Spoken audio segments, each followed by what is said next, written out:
रहस्यमयी गर्भ। 60 वर्ष की उर्मिला शहर के बाहरी हिस्से में अपने छोटे से घर में अकेली रहा करती थी। एक रात शहर में बहुत जोर का तूफान आया। जोर जोर से हवाएं और आंधी तूफान के साथ तेज बारिश होने लगी। उन आवाजों को सुनकर कोई भी घबरा जाता, लेकिन उर्मिला घर के सारे खिड़की दरवाजे बंद कर गहरी नींद में सो रही थी। रात के लगभग 12 बजे होंगे कि किसी ने उर्मिला के घर का दरवाजा खटखटाया। दरवाजे के खटखटाने की आवाज सुनकर उर्मिला की नींद खुलती है। आखिर इतनी रात को कौन आया होगा? उर्मिला जाकर दरवाजा खोलती है तो सामने लगभग 26 साल की बेहद सुंदर लड़की को खड़ा देख हैरान रह जाती है। कौन हो बेटा? और इतनी रात को इतने भयंकर तूफान में कहाँ भटक रही हो? चाची, आपने मुझे पहचाना नहीं? मैं आपकी दूर की रिश्तेदार शालिनी। अरे हाँ, बचपन में तुझे देखा था। इतनी जवान हो गई है, कैसे पहचान में आती? लेकिन तू यहाँ क्या कर रही है, और वो भी ऐसी अंधेरी तूफान भरी रात में? उर्मिला की बात सुनते ही शालिनी की आंखों से आंसू बहने लगे। वो फूट फूट कर रोने लगी। ये देखकर उर्मिला को कुछ समझ में नहीं आया और उसने शालिनी का हाथ पकड़कर घर के अंदर आने के लिए कहा। जैसे ही शालिनी घर के अंदर रोशनी में आई, उर्मिला की नजर उसके पेट की तरफ गई, जिसे देखकर ये साफ पता चल रहा था कि वो प्रेग्नेंट है। अरे, तू तो पेट से है। ऐसी हालत में इतने भयंकर तूफान में आधी रात को बाहर भटक रही है। आखिर बात क्या है बेटा? मुझे सब कुछ साफ साफ बता। क्या बताऊं चाची, ये सब जिसकी वजह से हुआ है उसके बारे में बताने में भी मुझे शर्म आती है। मैंने घर वालों की मर्जी के खिलाफ जाकर एक लड़के से शादी कर ली थी, पर वो शादी के 1 महीने बाद ही मुझे छोड़कर चला गया। छोड़कर चला गया का क्या मतलब? क्या उसके साथ कोई हादसा हो गया? नहीं, उसे कोई दूसरी लड़की पसंद आ गई और मेरी प्रेगनेंसी की खबर सुनते ही उसने मुझे बेसहारा छोड़ दिया। उसके बाद मैं अपने घर गई, लेकिन माँ पापा ने मुझे घर में कदम तक नहीं रखने दिया। अभी मुझे आपकी याद आई। कोई बात नहीं, कोई बात नहीं। तुमने यहाँ आकर अच्छा ही किया। एक काम करो, तुम आराम करो। वैसे भी ऐसी हालत में इतना घूमना फिरना और इस तरह आधी रात को बाहर भटकना ठीक नहीं होता। प्रेग्नेंट औरत को आधी रात को घर से बाहर नहीं निकलना चाहिए। बुरी आत्माएं उस पर अपना असर दिखा सकती है। और इतना कहकर उर्मिला ने शालिनी को एक दूसरे कमरे में जाकर आराम करने के लिए कहा। लेकिन जैसे ही शालिनी अपने कमरे में जाने लगी, अचानक से उर्मिला ने उसे रोक लिया। एक बात बताओ बेटा, तुम्हारा कौन सा महीना चल रहा है? पेट देखकर तो लगता है कि लगभग 6 महीने पूरे हो गए होंगे। उर्मिला की बात सुनकर शालिनी के होठों पर मुस्कुराहट आ गई। चाची जी, अभी सिर्फ 1 ही महीना हुआ है। शालिनी की बात सुन उर्मिला दंग रह गई। उसे समझ में नहीं आ रहा था कि प्रेगनेंसी के पहले ही महीने में शालिनी की हालत ऐसी क्यों थी। लेकिन फिर उसने बात को नजरअंदाज कर शालिनी को आराम करने के लिए कहा और खुद भी कमरे में जाकर सो गई। अभी कुछ ही घंटे बीते थे कि अचानक से एक बच्चे के बड़े ही अजीबोगरीब बेढंगे तरीके से रोने की आवाजें उर्मिला के घर में गूंजने लगी। उन आवाजों को सुनकर उर्मिला की नींद फिर से खुलती है। ये अचानक बच्चे के रोने की आवाज कहां से आने लगी? उसने उठकर चारों तरफ देखा, पर वहां उसे कोई नजर नहीं आया। उर्मिला घबराते हुए शालिनी के कमरे में गई तो वहां उसे कमरे की दीवार पर एक बेहद खौफनाक साया नजर आया, जिसे देखकर उर्मिला बुरी तरह से घबरा गई। आखिर ये सब क्या हो रहा है? शालिनी, शालिनी उठो! उसने जोर जोर से आवाज देकर शालिनी को जगाने की कोशिश की, लेकिन ऐसा लग रहा था जैसे उसकी आवाज शालिनी तक पहुंच ही नहीं रही थी। कमरे की दीवार पर एक बहुत बड़ा और बेहद डरावने दिखने वाले इंसान का साया और एक बच्चे के अजीबोगरीब ढंग से रोने और चीखने की आवाजें अब उर्मिला को ज्यादा डराने लगी थी। उर्मिला को शालिनी की चिंता सताने लगी और उसने पूरी ताकत के साथ चीखकर शालिनी को आवाज लगाई, शालिनी! तभी अचानक सब कुछ एकदम पहले जैसा हो जाता है और उर्मिला की आवाज सुनकर शालिनी की नींद खुलती है। क्या हुआ चाची? आप इतनी तेज क्यों चिल्ला रही हैं? अब ठीक तो है ना? अभी अभी मैंने तुम्हारे कमरे में कुछ अजीब सा देखा। तुम ठीक हो ना शालिनी? मुझे यहाँ एक बच्चे के रोने की आवाजें आ रही थी। लगता है आपको मेरी कुछ ज्यादा ही चिंता हो गई है।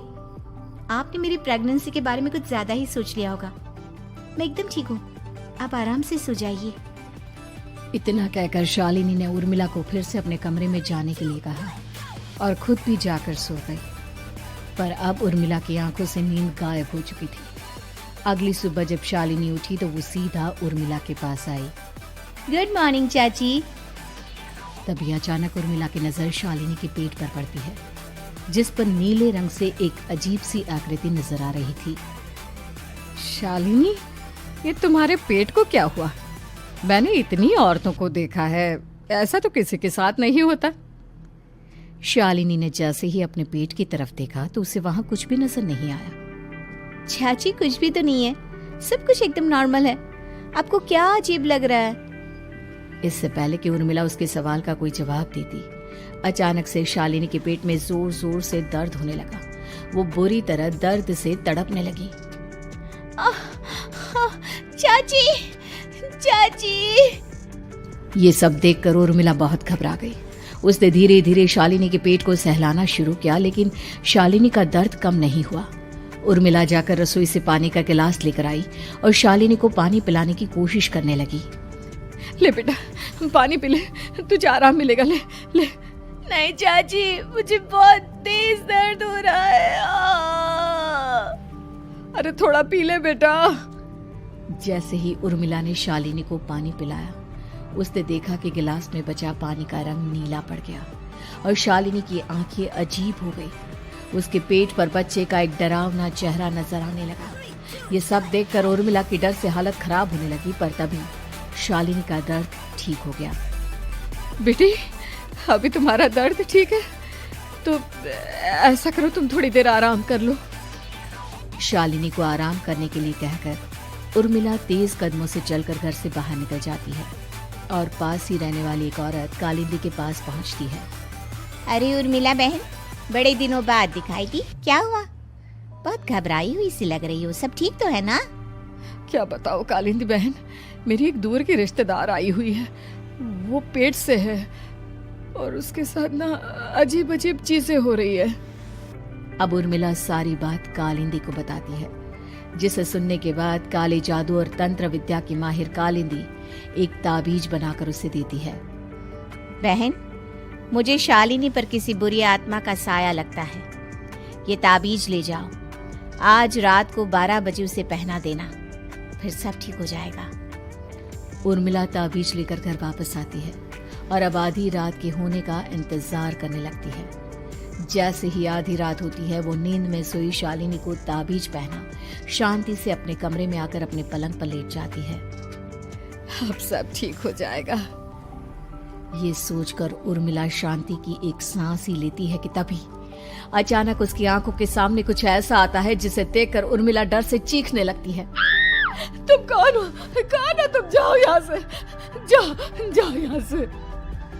तभी उर्मिला की एक जोरदार दर्द भरी डरावनी चीख वहां पर गूंज गई। उर्मिला की आंखों के सामने एक बच्चा खड़ा हुआ था, जिसका पूरा शरीर किसी बूढ़े की तरह नजर आता था, लेकिन मुंह किसी नवजात बच्चे की तरह था। उसकी आंखें गुस्से से लाल थी और वो घूर घूर कर उर्मिला की तरफ देखा जा रहा था। कौन हो तुम? कौन हो? उर्मिला के चीखते ही वो बच्चा जोर जोर से रोने लगा। घबरा कर उर्मिला ने अपने हाथों को अपने कानों पर रख लिया। उसकी समझ में नहीं आ रहा है कि आखिर ये सब उसके साथ क्या हो रहा है। कौन हो तुम? कौन हो? क्या चाहते हो मुझसे? जाओ जाओ यहाँ से, आखिर तुम हो कौन? तभी अचानक से उर्मिला के पूरे घर में लाल रंग की रोशनी फैल गई। वो बच्चा धीरे धीरे कदमों से चलता हुआ उर्मिला की तरफ बढ़ने लगा। किसी नवजात पैदा हुए बच्चे के जैसे उसके रोने की आवाज अब उर्मिला के कानों में गूंज रही थी। लेकिन कुछ ही सेकंड में वो चुप हो गया और उसने बेहद खतरनाक आवाज में उर्मिला के सवाल का जवाब दिया। मैं वो हूँ जो अब तक पैदा नहीं हुआ, लेकिन जब मैं पैदा हो जाऊंगा तो वो होगा जो अब तक कभी नहीं हुआ। ये क्या कहना चाहते हो तुम? ऐसा क्या हुआ जो अब तक नहीं हुआ? तबाही होगी, तबाही। सब कुछ खत्म हो जाएगा और ये जो लड़की मुझे जन्म देने वाली है, मैं उसका खून पी जाऊंगा, सारा खून। उस बच्चे की बात सुनते ही उर्मिला बुरी तरह घबरा गई। उसका एक बुजुर्ग आदमी जैसा शरीर, एक नवजात बच्चे जैसा चेहरा, ये दोनों ही बातें उर्मिला की समझ से बाहर थी। तभी वो बच्चा अचानक गायब हो गया। घर का माहौल फिर से पहले जैसा हो गया। लाल रंग की रोशनी भी अब गायब हो चुकी थी। उर्मिला दौड़कर शालिनी के कमरे में पहुंची, जहां वो गहरी नींद में सोई हुई थी, पर उसके गले का ताबीज गायब हो चुका था। उठो उठो शालिनी, उठो बेटा, मुझे तुमसे जरूरी बात करनी है। अरे चाची क्या हुआ? इतनी रात को आप परेशान क्यों कर रही हैं? सब ठीक है ना? अभी जब तुम सो रही थी ना, तो मैंने तुम्हारे गले में एक ताबीज पहनाया था। कहाँ गया बेटा, बताओ मुझे। शालिनी ने चारों तरफ अपनी नजरें घुमाकर देखा, लेकिन वहां पर कोई ताबीज नहीं था। वह हैरानी से उर्मिला के चेहरे की तरफ देखने लगी। उसे समझ में नहीं आ रहा था कि आखिर उर्मिला किस ताबीज के बारे में बात कर रही थी। नहीं चाची, यहाँ कोई ताबीज नहीं है। लगता है आपने कोई बुरा सपना देखा है। मैंने कोई बुरा सपना नहीं देखा। खैर छोड़ो, तुम अब सो जाओ, कल सुबह बात करते हैं। डर और घबराहट की वजह से उर्मिला की आंखों से नींद तो जैसे बिल्कुल गायब हो गई थी। अगली सुबह उर्मिला बिना कोई देर किए गांव के बाहर एक छोटी सी झोपड़ी में रहने वाले बूढ़े पंडित के पास पहुंची। पंडित जी, मेरी मदद कीजिए। अरे आओ आओ उर्मिला, क्या हुआ? सब ठीक तो है ना? क्या बताओ पंडित जी, बहुत बड़ी मुसीबत है। मेरी दूर की एक रिश्तेदार लड़की पेट से है और उसके साथ बहुत डरावनी चीजें हो रही है। कल रात को तो एक अजीब सा दिखने वाला बच्चा मेरी आंखों के सामने आकर खड़ा हो गया था। ये तुम क्या कह रही हो? मुझे साफ साफ बताओ कि आखिर तुमने क्या देखा? उर्मिला ने अपने साथ हुई बीती रात की पूरी घटना पंडित जी को बताई, जिसे सुन पंडित जी के माथे पर चिंता की लकीरें उभर आई। अनर्थ होने वाला है, अनर्थ। बरसों पहले भी उस हैवान ने एक लड़की के पेट से जन्म लिया था और उसके बाद उस शहर को पूरी तरह से तबाह कर दिया। कैसी विपदा पंडित जी, कैसे बात कर रहे हैं आप? बताइए मुझे, और इसका उपाय क्या है? इसका उपाय तो है, लेकिन बहुत कठिन है। हो सकता है कि उस उपाय को करने के दौरान तुम्हारी जान भी चली जाए। मुझे मेरी जान की कोई परवाह नहीं, पर आप जिस तबाही के बारे में बात कर रहे हैं, बस वो नहीं होनी चाहिए। लाखों लोगों की जान बचाने के लिए मैं कुछ भी करूंगी। तो ठीक है, मेरी बात ध्यान से सुनो। बरसों पहले एक भयानक तांत्रिक ने अपनी तंत्र क्रिया के जरिए एक मासूम लड़की के साथ रिश्ता बनाकर उसके पेट से जन्म लिया था। इस तरह से वो अपने जैसे लोगों की संख्या इस दुनिया में बढ़ाना चाहता था। आपके कहने का मतलब है कि शालिनी के पेट से भी उस शैतान को जन्म लेना है, इसलिए उसने उसके साथ ये सब किया है। ठीक पहचाना तुमने। अब मैं तुम्हें एक ऐसा सिंदूर दूंगा जिसे तुम्हें ले जाकर उस लड़की के पेट पर लगाना होगा। क्या ऐसा करने से सब कुछ ठीक हो जाएगा? नहीं उर्मिला, ये सब इतना आसान नहीं। उस लड़की के पेट पर सिंदूर लगाने के बाद तुम्हें उसका पेट काटकर उस हैवान को बाहर निकालना होगा। नहीं पंडित जी, मैं ये सब नहीं कर सकती। मैं भला एक जिंदा लड़की के पेट को अपने हाथों से कैसे काट सकती हूँ? अगर तुमने ऐसा नहीं किया तो कुछ ही दिनों में वो हैवान उस लड़की के शरीर से जन्म लेगा और उसके शरीर के सारे खून को पीकर अपनी ताकत को बढ़ाएगा। उसके बाद वो धीरे धीरे इस पूरे शहर को तबाह कर देगा। यहाँ पर कोई जिंदा नहीं बचेगा। लेकिन अगर मैं उसके पेट को काट दूंगी तो क्या वो जिंदा बच पाएगी? अगर शालिनी को कुछ हो गया तो, अगर उसकी मृत्यु हो गई तो? ऐसा कुछ नहीं होगा उर्मिला, तुम्हें अपने मन को पक्का करके ये काम करना ही होगा। सिंदूर लेने के बाद उर्मिला झोपड़ी से बाहर निकलने ही वाली थी कि तभी पंडित जी ने उसे पीछे से आवाज देकर रोका। उर्मिला, उस लड़की का पेट काटकर हैवान को बाहर निकालना ही काफी नहीं होगा। तुम्हें ध्यान रखना होगा कि ये सब करते हुए उस बच्चे का जो आधा बूढ़े का शरीर है उस पर सिंदूर की एक बूंद भी ना लगने पाए, क्योंकि अगर ऐसा हुआ तो वो तुम्हें और बाकी सबको कच्चा खा जाएगा। पंडित जी की बात सुन उर्मिला की आंखें फटी रह गई और उसके शरीर में डर की लहर दौड़ गई। फिर भी उसने हिम्मत की। ठीक है पंडित जी, मैं पूरी कोशिश करूंगी कि मैं उस हैवान को वहीं के वहीं खत्म कर पाऊं। इसके बाद उर्मिला तेज कदमों के साथ घर वापस आती है। दिन बीतता है, रात का अंधेरा छाने लगता है। शालिनी खाना खाकर सोने चली जाती है और उर्मिला लगातार उसके गहरी नींद में सो जाने का इंतजार करने लगती है, जिसके बाद उर्मिला दबे कदमों से शालिनी के कमरे में पहुंच गई। मुझे ये करना ही होगा। अब उर्मिला ने धीरे धीरे शालिनी के पेट पर पंडित जी का दिया सिंदूर लगाना शुरू किया। उर्मिला के हाथ बुरी तरह से कांप रहे थे।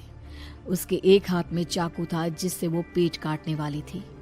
उर्मिला ने एक नजर शालिनी के चेहरे की तरफ देखा और फिर डरते हुए उसके पेट पर चाकू चलाना शुरू किया। कमाल है, मैं इसका पेट काट रही हूँ और ये आराम से सो रही है। इसे दर्द नहीं हो रहा क्या? तभी अचानक उर्मिला के कानों में बच्चे की रोने की आवाज सुनाई देने लगी। उसने घबराकर चारों तरफ देखा पर वहां पर कोई नहीं था, बस रोने की आवाज लगातार आ रही थी। उर्मिला बिना रुके लगातार शालिनी के पेट को काटती रही। उसे इस बात का भी ध्यान रखना था कि सिंदूर बच्चे के बूढ़े आदमी वाली शरीर के हिस्से पर ना लगे। कुछ ही देर में वो हैवानी बच्चा उर्मिला के हाथों में था। उसने बड़ी ही सावधानी से उस बच्चे को बाहर निकाला और पंडित जी के कहे अनुसार उसे घर से दूर जलाने के लिए ले गई। पर तभी उसके सामने वही बूढ़े शरीर और बच्चे के चेहरे वाला बच्चा आ गया। अपनी गोद में और सामने भी बच्चे को देखकर उर्मिला हैरान रह गई। मुझे मारोगी? मुझे इतनी हिम्मत कैसे आ गई तुम्हारी? तुम पैदा नहीं हुए हो और मुझे पता है जब तक तुम्हारा जन्म नहीं हो जाता तो मुझे कुछ नहीं कर सकते। इतना बोलते ही उर्मिला तुरंत उस बच्चे को घास के ढेर पर फेंक कर उसमें आग लगा देती है, जिसके तुरंत बाद वो बूढ़े आदमी के शरीर और बच्चे के चेहरे वाला अजीब तांत्रिक का भूत भी वहां से गायब हो जाता है। कुछ देर बाद उर्मिला घर पहुंचती है तो वो ये देखकर हैरान रह जाती है कि शालिनी का पेट अपने आप जुड़ चुका था। शुक्र है भगवान का और उन पंडित जी का, अब सब ठीक हो जाएगा। सुबह शालिनी सोकर उठती है तो अपना पेट देख पूरी तरह घबरा जाती है। चाची, चाची ये सब क्या हो गया? मेरा पेट अचानक कम कैसे हो गया? मेरा बच्चा कहाँ गया चाची? बेटी, वो बच्चा नहीं एक खतरनाक तांत्रिक था जो तुम्हारे कोख से जन्म लेकर सबको मार देना चाहता था। वो पैदा होते ही तुम्हारी जान भी ले लेता, इसलिए मैंने पंडित जी के बताए उपाय से उसका खात्मा कर दिया है। अब सब ठीक है। शालिनी को उर्मिला की बात समझ में नहीं आती, जिसके बाद शालिनी को पूरी बात उर्मिला आराम से समझाती है। अब वो दोनों ही भगवान का शुक्र अदा करती हैं और एक साथ रहने लगती हैं।